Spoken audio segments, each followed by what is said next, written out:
પ્રભુ ઈસુના જીવંત અને પવિત્ર ત્રિએક નામમાં વાલા ભાઈઓ અને બહેનો, આપ સર્વને લોગોસ બાઇબલ સ્ટડી તરફથી હું પ્રેમી સલામ પાઠવું છું. અને આજે 4 મે 2026 સોમવારનો આ નવો દિવસ આપણા જીવનોમાં પ્રભુએ બતાવ્યો. પ્રભુનો આભાર માનીએ છીએ. પ્રભુનું વચન શીખવાને માટે આજે યોહાનની લખેલી સુવાર્તા તેનો 5મો અધ્યાય અને 35મી કલમ, યોહાન 5 અને 35, ત્યાં લખવામાં આવ્યું છે કે તે સળગતો તથા પ્રકાશતો દીવો હતો. તે એટલે કોણ? યોહાન સુવાર્તિકે આ લખ્યું છે. પ્રભુ ઈસુ આ શબ્દો બોલ્યા છે અને તે એટલે કે યોહાન બાપ્તિસ્મા કરનાર, જે જખારિયાનો દીકરો, એમના વિશે પ્રભુ ઈસુએ જે સાક્ષી આપી એ સાક્ષી પ્રભુના શિષ્ય યોહાને સુવાર્તામાં લખ્યું. હવે યોહાનને માટે, યોહાન બાપ્તિસ્મી કરનારને માટે પ્રભુ ઈસુએ જાહેરમાં સાક્ષી આપતા એના માટે 2 શબ્દોનો ઉપયોગ કર્યો: સળગતો અને પ્રકાશતો, અને ત્રીજો શબ્દ દીવો. આ 3 શબ્દો પ્રભુ ઈસુની સાક્ષી યોહાન બાપ્તિસ્મા કરનારને માટે સળગતો, પ્રકાશતો એવો દીવો.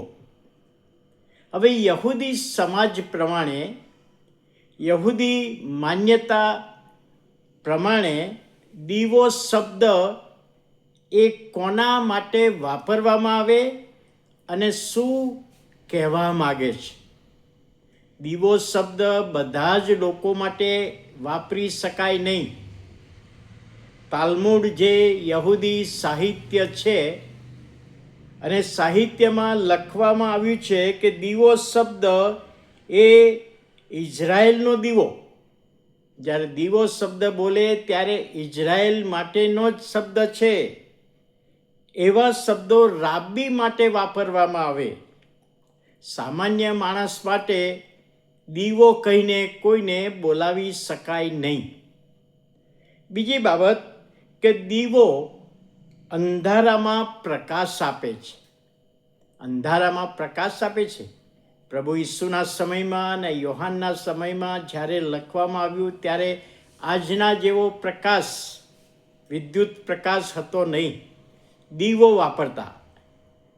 અને એટલા માટે કે છે દીવો શબ્દ જે બતાવે છે, દોરવણી આપે છે. બીજાને દોરવણી આપનાર વ્યક્તિને માટે દીવો શબ્દ વાપરી શકાય.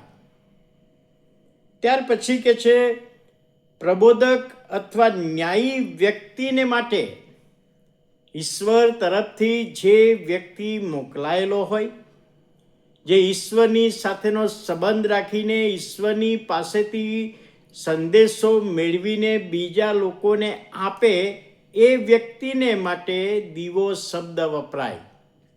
એ પણ અહીંયા લખવામાં આવ્યું છે.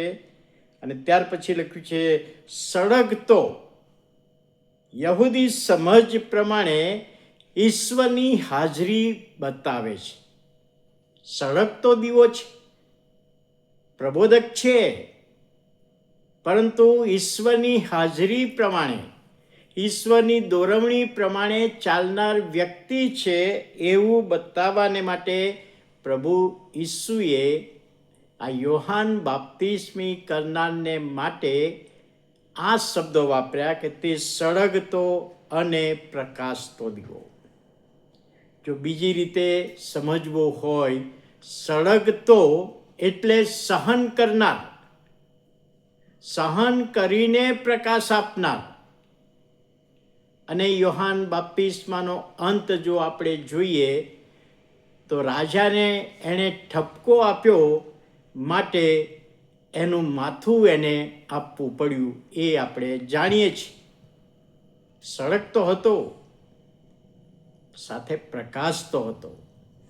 અને આ બે શબ્દો દ્વારા પ્રભુએ એના વિશે ઇસરાયેલી પ્રજાને કહ્યું અને આપણને પણ આ બે શબ્દો દ્વારા પ્રભુ એનો આશીર્વાદ આપવા માગે છે. તે સળગતો પ્રકાશતો દીવો હતો. પ્રાર્થના કરીએ. વાલા પ્રભુ, અમે તમારો આભાર માનીએ છીએ. તમારા પવિત્ર નામને ધન્યવાદ આપીએ છીએ.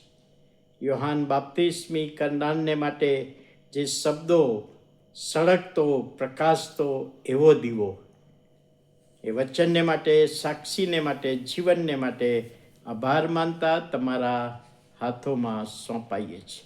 ઈસુ પ્રભુના પવિત્ર નામમાં સાંભળો, માન્ય કરો. આમેન.